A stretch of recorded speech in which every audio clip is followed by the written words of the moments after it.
Job ಬೇಕೋ ಬೇಡ? Job government job ಬೇಕೋ ಪ್ರೈವೇಟ್ ಜಾಬ್ ಬೇಕೋ? ಇದ್ರ ಪ್ರೈವೇಟ್ ಜಾಬ್ ಬಯಸೋರು ಎಷ್ಟು ಮಂದಿ ರೀ? ಪ್ರೈವೇಟ್ ಜಾಬ್ ಬಯಸಿದ್ರೆ ನಿಮ್ಗೆ ಹೆಣ್ಣೆ ಸಿಗೋದು ನಿಮ್ಗೆ ಎಲ್ಲಿಗೆ ನಿಮಗೆ ಎಲ್ಲರಿಗೆ ಲೇಡೀಸ್ಗೂ ನಿಮ್ಗೆ ಒಂದು ವೇಳೆ ಪ್ರೈವೇಟ್ ಜಾಬ್ ಅದು ಸಿಕ್ತು ತಗೋರಿ. ಗೌರ್ಮೆಂಟ್ ಜಾಬ್ ಸಿಗ್ಲಿಕ್ಕಂದ್ರೆ ನಮ್ಮ ಹಣೆ ಬರೋ ಕುಲ ಅಲ್ಲ, ಲಾಸ್ಟಿಗೆ ಹೋಗಿ ಮನೆಯಾಗ ರೊಟ್ಟಿ ಮಾಡ್ಕೊಂಡಿರ್ಬೇಕಲ್ಲ. ಇವಾಗ ಪ್ರೈವೇಟ್ ಜಾಬ್ ಗೊತ್ತಿದೆ ನಿಮ್ಮೆಲ್ಲರಿಗೆ, ಬರೀ 10 ರೂಪಾಯಿ ಕೊಡ್ತಾರೆ, 10 ರೂಪಾಯಿ ಕೊಟ್ಟ ಕೊಡಲ್ಲ, ನಿಮ್ಗಿಂತ ಮತ್ತವ್ರು ಬಂದ್ಬಿಡ್ತಾರೆ ನಿಮ್ಮ ಸ್ಥಾನಕ್ಕಲ್ಲಿ. ಅದಕ್ಕೆ ಒಂದು ಒಳ್ಳೆಯ ಅವಕಾಶ ಅದ. ನೀವೆಲ್ಲರೂ ಇವತ್ತು ಕುತ್ಕೊಂಡು ಓದುದು ಬರಲಿ. ಇವತ್ತು ಅಲ್ಲೇ ಕೂತು ಎಲ್ಲೇ ನಾವು ಪಾಠ ಮಾಡ್ತೇವೆ, ನಮ್ದು ಪಾಠ ಮಾಡ್ತಾರ, ನಾವು ಪಾಠ ಮಾಡ್ತೇವೆ, ಸರ್ ಪಾಠ ಮಾಡ್ತಾರ ನಿಮಗೋಸ್ಕರ. ಇವತ್ತು ಅಲ್ಲಿ ಕೂತವ್ರು ಯಾರು ಹೇಳೋದು ಬೇಡ.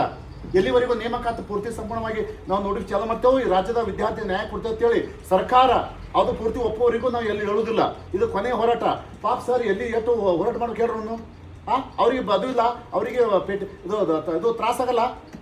ಇವತ್ತು ಸಿಕ್ಕಾಬಿಟ್ಟು ತ್ರಾಸ ಇದ್ರು ಅದೆಲ್ಲ ಬಿಸಾತ್ರಿ ಹೇಳ್ತಾರೆ ಅವರು. ನಾವು ಆರಾಮ್ಸೆ ನೆಲ ಕುಂಡಿರ್ತೇವೆ ಕಾಲ ಕಲ್ಸ್ಕೊಂಡು ಹೋಗಿ. ಅದಕ್ಕೆ ದಯಮಾಡಿ ಕಾಂತಕುಮಾರ್ ಸರ್ ಒಬ್ಬರೇ ಅವ್ರದ್ದು ಹೋರಾಟ ಅಲ್ಲ ಇದು. ನೀವು ಪ್ರತಿಯೊಬ್ಬರು ನೀವು ಕಾಂತಕುಮಾರ್ ಸರ್ ಬೇಕು ಇನ್ನು ಮುಂದೆ. ನಾಳೆ ಹೋರಾಟಕ್ಕೆ ಹೆಣ್ಮಕ್ಳು ಸೋದಕ್ಕೆ ನೀವು ಸಹಿತನ ಬರೀ ಪುಸ್ತಕದ ಓದಿ ನಾವು ಪುಟ್ಟ ಮನೆ ಕುಂಡದಲ್ಲ. ಇವತ್ತು ಹೆಂಗಪ್ಪ ಎಷ್ಟೋ ಇವತ್ತು ಸ್ವತಂತ್ರಗೋಸ್ಕರ ಇವತ್ತು ಬ್ರಿಟಿಷರಿಂದ ನಾವು ಭಾರತ ಏನದು ಸ್ವತಂತ್ರ ಪಡ್ಕೋಬೇಕಾದ್ರೆ ಎಷ್ಟೋ ಮಂದಿ ಹೆಣ್ಮಕ್ಳು ಹೋರಾಟ ಮಾಡ್ರಲ್ಲಿ. ಆ ಇತಿಹಾಸ ಓದಿರಿ ನೀವೆಲ್ಲರೂ. ಓದ್ರ ಸುದ್ದಿಗೆ ಮತ್ತೆ ಆರಾಮ್ಸೆ ಮನೆ ಕೂತ್ ಬಿಡ್ತೇವೆ ನಾವು. ಹೋಲ್ ಬಿಡು ಹೋರಾಟ ಮಾಡ್ಲಕ್ಕ. ಅದು ಬ್ರಿಟಿಷ್ ಸರ್ಕಾರ. ಇಲ್ಲಿ ಒಳಗೆ ಬ್ರಿಟಿಷ್ ನಮ್ಮಲ್ಲಿ ಬ್ರಿಟಿಷರ್ ಅದರ ಯಾರು ಬಂದು ನಮ್ಮನ್ನು ಆಳ್ತಿರುವಂತ ಹೊಳಸ ಬ್ರಿಟಿಷರದಲ್ಲಿ ನಿಮಗೆಲ್ಲ ಗೊತ್ತಿದೆ. ಅದು ಸಿಕ್ಕಾಪಟ್ಟೆ ಎಂತ ಹೊಳಸರದಪ್ಪ ಅಂದ್ರ ಇವ್ರು ಮಹಾಭ್ರಷ್ಟರು. ಇವ್ರು ತಮಗಾಗಿ ಬಂದ ನಮ್ಮನ್ನ ಎದಕ್ಕೆ ಬಂದಾರಪ್ಪ ಅಂದ್ರ ಒಟ್ಟಿನಲ್ಲಿ ಅದು ರುಲಿ ಮಾಡೋದು, ದುಡ್ಡು ಗಳಿಕೆ ಮಾಡೋದು, ಹೋಗಿ ವಿದೇಶದ ದೊಡ್ಡ ದೊಡ್ಡ ಕಂಪನಿ ಓಪನ್ ಮಾಡೋದು, ಸುಗರ್ ಕಾರ್ಖಾನೆ ತಯಾರು ಮಾಡೋದು.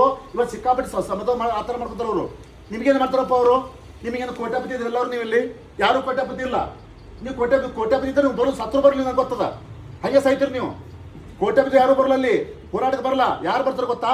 ನೋವಿದ್ದವರಿಗೆ, ಕಷ್ಟ ಇದ್ದವರಿಗೆ. ಇವತ್ತು ಜಾಬ್ ಮಾಡ್ಕೋಬೇಕು, ಜಾಬ್ ಮಾಡ್ಕೊಳ್ಳಿಕ್ಕೆ ನಮ್ಮ ಜೀವನ ಗತಿ ಇಲ್ಲ. ಇವತ್ತು ವಿಷಯ ಅರ್ಥ ಮಾಡ್ಕೊಳ್ಳಿ. ಇವತ್ತು ಒಂದು ವೇಳೆ ನೀವು ಹೋರಾಟ ಬರ್ಲಿಕ್ಕಪ್ಪ ಅಂದ್ರೆ, ಇವತ್ತು ನೇಮಕಾತಿ ಆಗ್ಲಿಕ್ಕಂದ್ರೆ, ಗೌರ್ಮೆಂಟ್ ಜಾಬ್ ಸಿಗಲಿಕ್ಕಂದ್ರೆ ಇವತ್ತು ಅರ್ಥ ಮಾಡ್ಕೊಂಡು ಮುಂದೊಂದು ಕಾಲದಾಗ ನೀವು ಆರಾಮ್ ತಪ್ಪರದು ದವಾಖಾನೆ ದುಡ್ಡು ಸುದಿಕ್ಕಿಲ್ಲ ಅಂತ ಸಮಸ್ಯೆ ಪರಿಸ್ಥಿತಿ ಬರ್ತಾವ. ಎಷ್ಟೊಮ್ಮೆ ಸಾಯ್ತಾರ. ಅರ್ಥ ಮಾಡ್ಕೊಳ್ರಿ. ಎಷ್ಟೊಮ್ಮೆ ಹೋಗಿದ್ದ ದವಾಖಾನೆ ಬಿಟ್ಟಿ ಕೊಡ್ತೀನಿ, ರಾಕಿಲ್ಲ ಬಿಟ್ಟು ಕಿಡ್ನಿ ಪೆಲ್ಲ ಸತ್ತಾರ. ಅರ್ಥ ಮಾಡ್ಕೊಳ್ರಿ.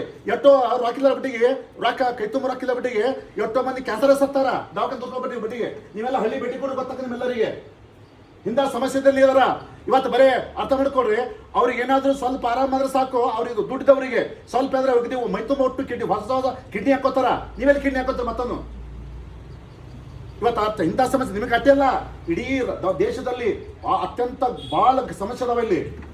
ದುಡ್ಡು ಇಡೀ ರಾಜ್ಯದ ಸಂಪತ್ತು, ದೇಶದ ಸಂಪತ್ತು ಕೇವಲ 3-4% ಜನರಲ್ಲಿ ಮಾತ್ರ ಕೂಡಿಕಲಾಗಿದೆ. ಇವತ್ತೆಲ್ಲ ಉಳಿದ ಜನರ ದುಡ್ಡೇ ಇಲ್ಲ. ಇವತ್ತು ಸಿಕ್ಕಾಪಟ್ಟೆ ಸಮಸ್ಯೆ ಎಲ್ಲ ಸಾಯ್ತಾರ.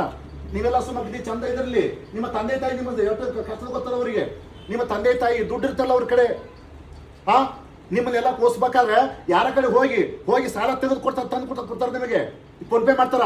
ನೀವು ಕೂತು ಆರಾಮ್ಸರಿ ಇವತ್ತು ಇದು ನೋಡ್ಕೋತು ಅಭ್ಯಾಸ ಮಾಡ್ತೀರಿ. ನೀವು ಮಾಡ್ತೀರಿ. ಇವತ್ತು ಹೋರಾಟ ನಡೆಯೋದು ನಿಮ್ಗೆ ಗೊತ್ತಿಲ್ಲ. ನೀವು ಬರಬೇಕು. ಇವತ್ತು ಸರ್ ಎಷ್ಟು ಕಷ್ಟಪಟ್ಟು ಅರ್ಥ ಮಾಡ್ಕೋರಿ ನೀವು. ಯಾರು ಒಬ್ರಿಗೆ ಬೇಕಾ? ಅವ್ರಿಗೊಬ್ರಿಗೆ ಜಾಬ್ ಬೇಕೇ ಅದ? ನಮಗೆ ಯಾರಿಗೆ ಜಾಬ್ ಇಲ್ಲ. ನಾವೇನು ಇತಿಹಾಸ ಓದೋದಿಲ್ಲ. ಬರಬೇಕ್ರಿ. ಎಲ್ಲರೂ ಇಳಿಬೇಕಲ್ಲಿ. ಎಲ್ಲರೂ ಇಳಿದಾಗ ಮಾತ್ರ ಇನ್ನೂ ಬದಲಾವಣೆ ಅಕ್ಕದ. ಇವತ್ತ ನೀವು ಒಂದು ವಿಚಾರ ಮಾಡ್ಕೊಳ್ಳಿ. ನೀವೆಲ್ಲರೂ ಒಗ್ಗಟ್ಟಾಗಿ ಹೋರಾಟ ಬರ್ಲಿಕ್ಕಪ್ಪ ಅಂದ್ರೆ, ನೀವು ಒಗ್ಗಟ್ಟಿರ್ಲಿಕ್ಕಪ್ಪ ಅಂದ್ರೆ ನಿಮ್ಗೆ ಗೌರ್ಮೆಂಟ್ ಜಾಬ್ ಸಿಗಲ್ಲ ನಿಮಗೆ. ಇವತ್ತು ಹೋರಾಟ ಯಾಕಪ್ಪ ಅಂದ್ರೆ ಎಲ್ಲ ಮಾಡ್ಕೊಳ್ತಾರೆ ಅವರು. ಇವತ್ತು ಸಂಪೂರ್ಣವಾಗಿ ಪ್ರತಿಯೊಂದು ಜಾಬನ್ನ ಮಾಡ್ಕೋತಾರೆ ಅವರು. ಮೊನ್ನೆ ಹುಡುಗರು ಹತ್ರು, ಸರ್ ಮಂದಿ ಹತ್ರು, 10 ಮಂದಿ ಹತ್ರು ಕೂತು ಗಳ ಹತ್ರು. ಅವ್ರು ಹೆಣದ ಮೇಲೆ ಹೊಯ್ಕೊಂಡು ಆದ್ರು ಅವರು. ಸರ್ ನಾವು ಓದೇವು ಸರ್, ನಾವು ಓದ್ತೇವು, ಓದಿಸೋದಕ್ಕೆ ನಮ್ಗೆ ಏನು ಸಿಗ್ತಾ ಇಲ್ಲ, ನಮಗೆ ಜಾಬ್ ಸಿಗ್ತಾ ಇಲ್ಲ ಸರ್. PDO ಒಟ್ಟು ಎಲ್ಲಪ್ಪ ಉಸ್ತುವಾರಿ ಸಚಿವ ಯಾರು ಆ ಕಲಬುರಗಿ ಉಸ್ತುವಾರಿ ಸಚಿವ ಒಟ್ಟು ಮಾರ್ಕೊಂಡ್ಬಿಟ್ಟಂತವ. ಅವನ ಮ್ಯಾಗ ಹೆಣಬ ಹೊಯ್ಕೊಂಡು ಹೋದ್ರೆ ಎಲ್ಲರಲ್ಲಿ ಲಭ ಹೊಯ್ಕೊಂಡು ಹೋದ್ರಲ್ಲಿ ಅವ್ರು ಹೊಯ್ಕೊಂಡ ಎಲ್ಲರೂ ಹೊಯ್ಕೊಂಡು ಬರ್ತಾರೆ. ಹಣೆ ಬರ ಯಾವಾಗ ಲಾಸ್ಟಿಗೆ ಇಂಥ ಪರಿಸ್ಥಿತಿ ಬರ್ತದ. ಯಾರು ದಯಮಾಡಿ ಹೇಳ್ತೀನಿ, ನೀವೆಲ್ಲರೂ ಬರಬೇಕು. ಬರ್ಲಿಕ್ಕಂದ್ರೆ ಹೋರಾಟ ಇದಕ್ಕಂದ್ರೆ ಇದು ಬಿಸಿ ಮುಟ್ಟಲ್ಲ. ಯಾಕಂದ್ರೆ ಪೂರ್ತಿ ಸಂಪೂರ್ಣ ಬಹಳ ಇವ್ರು ಲೂಟಿ ಬರೋದ್ರ ಅವರು ನಮ್ಮ ಆತಿರುವಂತ ರಾಜಕಾರಣಿಗಳು. ಎಲ್ಲರೂ ಎನಿ ಕಂಡೀಷನ್ ನೀವು ಬರ್ರಿ. ಇವತ್ತು ಒಗ್ಗಟ್ಟಾಗ್ರಿ. ಯಾಕಪ್ಪ ನೀವು ಇತಿಹಾಸ ಓದಿವಲ್ಲ, ಎಲ್ಲರೂ ಒಂದೇ ಒಗ್ಗಟ್ಟಾಗಿ ಇವತ್ತು ನೇಮಕಾತಿ ಹೋಗುವವರೆಗೂ ಇವತ್ತು ಹೇಳೋದು ಬೇಡ. ಪಾಪ ಕಾಂತಕುಮಾರ್ ಸರ್ ಸುಮಾರು 8-10 ವರ್ಷಗಳಿಂದ ಇಡೀ ಎಲ್ಲ ಕಡೆ ತಿರುಗಾಡಿ ಯಾಕೆ ಮಾಡಪ್ಪ ಹೇಳ್ರಿ ಅರ್ಥ ಮಾಡ್ಕೊಂಡು ನೀವೆಲ್ಲರೂ ನಿಮ್ಮ ಸಿಟ್ಟು ಬರುವ ಯಾಕೆ ಸರ್ ಈ ಟೇಸ್ಟ್ ಅಂತೇಳಿ. ಹೌದ್ರಿ ಅದು ನೀವದ ಪಾಪ ಸರ್ ಅವರಿಗೆ ಮುಂಜಾನೆ ಚಂದ ಊಟ ಮಾಡು, ಸರಿಯಾಗಿ ಊಟ ಮಾಡಿ ಒಳಗೊಮ್ಮಿ ಒಳಗೆ ತಿರುಗಾಡ್ತೀರಿ ಬ್ಯಾಕ್ ಬಂದ್ ಬರ್ತದೆ ಸರ್. ಈಗ ಒಳಗೆ ನಮಗೂ ಬರ್ತದ, ಇಲ್ಲಿ ನರ ಹೊಡಿತದೆ ಸರ್ ನಮಗ.